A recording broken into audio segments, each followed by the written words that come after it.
largo del tiempo. Y nos deja pensando. En un mundo que parece cada vez más secular, ¿qué función cumple hoy? ¿Qué significado tiene seguir hablando o representando a esta figura, este arquetipo del mal? Bienvenidos. Hoy iniciamos una exploración, basada en bastante información que recopilamos sobre una figura que, bueno, todos conocen, pero que se interpreta de maneras muy distintas. El diablo. La fuente principal es un recorrido enciclopédico bastante detallado. Su historia, nombres, roles. Nuestra meta es entender un poco cómo y por qué esta idea del mal personificado cambió tanto. Exacto. Es que es fascinante ver cómo un concepto se adapta, ¿no? Vamos a ver desde el origen de la palabra hasta cómo aparecen culturas y religiones súper diferentes. Es un viaje, digamos, a cómo nombramos la adversidad. Perfecto. Empecemos por ahí, por el nombre. Diablo, decías, viene del griego diabolos. Significa calumniador o acusador. Ujú. Y es interesante que la raíz misma no apunte a maldad pura, sino a una función, la de señalar, difamar. Ya eso te da una pista, ¿no? Totalmente. Y esa función de adversario o fiscal, como decías, es súper importante en el judaísmo de los primeros tiempos. Asatá no era un nombre propio. Ah, era un título. Exacto, un título. Un ángel, digamos, de la corte divina. Su trabajo era, por decirlo así, presentar los cargos contra la gente ante Dios. Como se ve en el libro de Job, por ejemplo.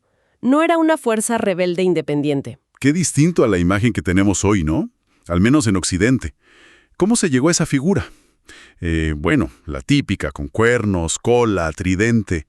Esa imagen tan popular, bueno, parece que es una construcción que vino después, quizás influenciada por figuras paganas, ¿Cómo cuáles? como el dios griego Pan, por ejemplo, que se asociaba a lo salvaje, a lo instintivo. Y bueno, también se le asocia con animales, la cabra, la serpiente. Claro. Aunque, ojo, el simbolismo de esos animales cambia muchísimo.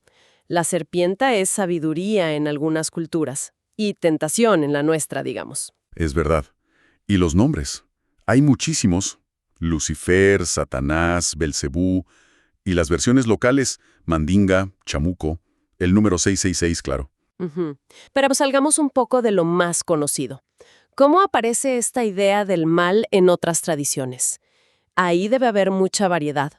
Sí, muchísima. En el budismo, por ejemplo, está Mara. Mara. Sí, que no es tanto un demonio como lo pensamos nosotros, sino la personificación de las tentaciones, lo que te distrae del camino espiritual.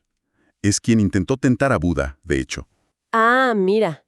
¿Y en otras partes? Bueno, en el zoroastrismo, que es una religión dualista, ahí sí encuentras una división más harta, más marcada. Angra Mainyu es el espíritu destructivo. Está en lucha constante contra el creador bueno, Ahura Mazda. Un contraste fuerte ahí, de la tentación interna a una lucha cósmica. Y en las Américas, antes de la llegada de los europeos. Ahí la cosa suele ser más ambivalente, digamos. En los Andes estaba el Supai. Supai. Sí, era una deidad del inframundo. Se le temía, claro, pero también era fuente de poder, a veces se le invocaba, no era simplemente el malo que hay que rechazar. Hay leyendas que cuentan como una especie de caída, con Supai tentando a los humanos, pero la relación era compleja. Y eso sigue un poco, ¿no?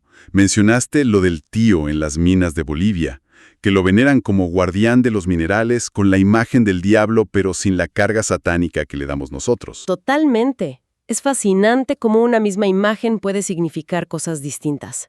Y bueno, la idea de un inframundo o figuras ligadas a la muerte existe en muchas culturas, como Xibalbá de los mayas o el Mictlán azteca. Pero no siempre son lugares de castigo eterno como el infierno cristiano. Son más bien parte del ciclo natural. Entiendo. Volviendo entonces a las religiones abrámicas, que son las que más nos influyen acá. ¿Cómo se arma la figura en el cristianismo? Bueno, el cristianismo tiende a fusionar varias ideas, varias tradiciones. Identifica al diablo con Lucifer, el ángel caído por orgullo. Que esa idea viene de interpretar pasajes sobre reyes, ¿no? Como el de Babilonia en Isaías. Exacto, se interpretan así. También lo identifican con Satanás, el adversario judío, que ahora sí es visto como enemigo de Dios. Y con la serpiente del Génesis, el dragón del Apocalipsis.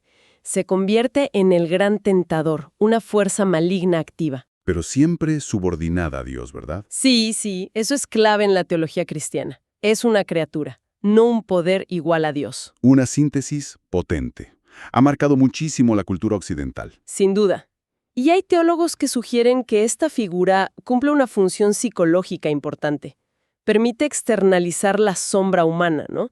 Esa capacidad para el mal que todos tenemos. Interesante. Por otro lado, tenés la fe baja ahí, que rechazan la idea de un diablo literal. Para ellos, diablo o satánico son metáforas de nuestra naturaleza más baja, del egoísmo. O sea, visiones muy distintas, incluso dentro de tradiciones cercanas. Mencionaste también interpretaciones bíblicas. Sí, bueno, además de Isaías y Ezequiel que se leen como la caída de Lucifer, Pedro lo describe como un león rugiente, el Apocalipsis habla de él como un ser lleno de ira arrojado a la tierra. Y había una visión más crítica, ¿no? Considerada herética. Ah, sí. Es una perspectiva histórica que, bueno, cuestiona ciertas descripciones de Dios en partes del Antiguo Testamento. Por la violencia o el sufrimiento que a veces se le atribuyen, algunos autores críticos, como Thomas Paine, llegaron a decir que parecían acciones más propias de un demonio que de Dios. Fuerte. Sí, pero es crucial entender eso como una lectura crítica de los textos, no como una doctrina aceptada.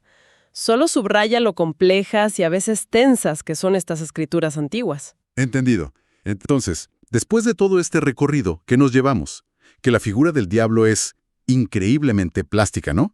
Como un espejo donde cada cultura, cada época, proyectó sus ideas sobre el mal, la tentación, la adversidad. Exactamente eso. Desde un fiscal divino hasta una metáfora del ego, pasando por dioses ambiguos o la personificación misma del mal. Su historia es, en el fondo, la historia de cómo la humanidad ha intentado entender y nombrar esas fuerzas destructivas, las de afuera y las de adentro. Y eso nos deja pensando. En un mundo que quizás es cada vez más secular, ¿qué función cumple hoy seguir hablando de esta figura? ¿Qué nos dice sobre nosotros mismos el seguir representándola o estudiándola? Queda para la reflexión.